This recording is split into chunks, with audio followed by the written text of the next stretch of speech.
Eagle's Peak. Just saying the name sends shivers down my spine. It's a place of legend. A place where, they say, an ancient treasure lies hidden. I've always loved a good adventure, and the story of the lost treasure of Eagle's Peak, well, that's the ultimate adventure. I first heard about the treasure when I was a kid. My grandpa showed me an old faded map. He said it was the key to finding the treasure. I was hooked. I knew one day I had to find that treasure.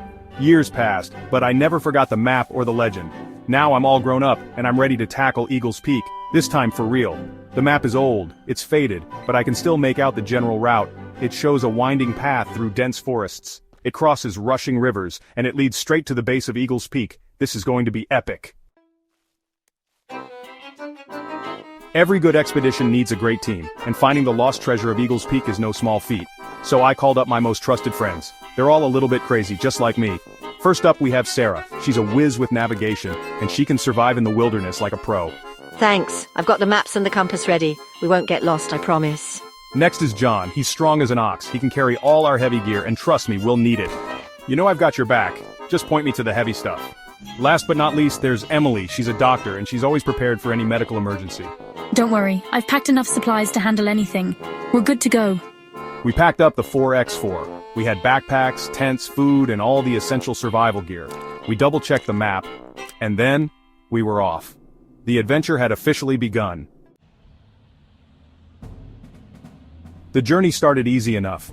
We drove along a paved road surrounded by rolling hills. But soon the pavement disappeared. We were bumping along a dirt track, heading deeper into the wilderness. The forest welcomed us with open arms. Towering trees created a canopy above us. Sunlight struggled to peek through. The air was thick with the smell of pine needles and damp earth.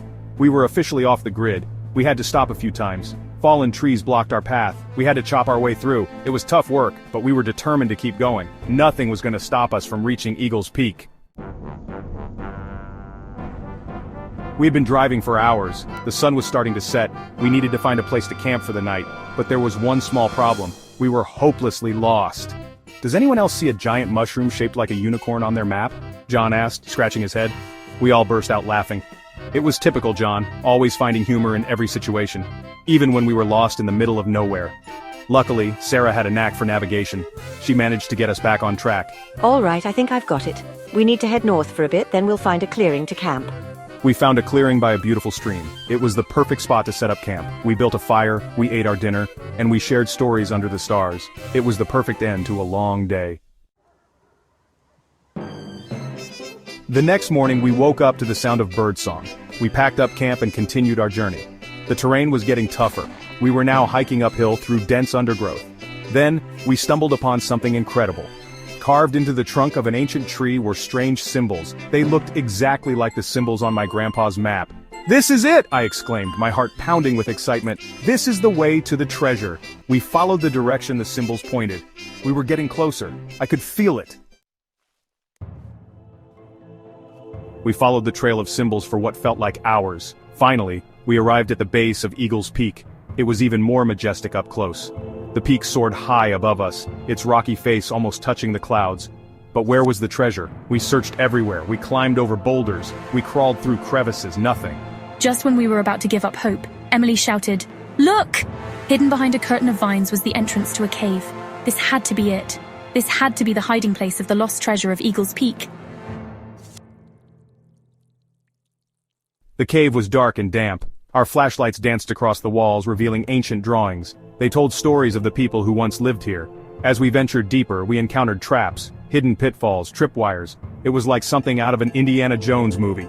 But we worked together. We disarmed the traps one by one. Finally, we reached a large chamber.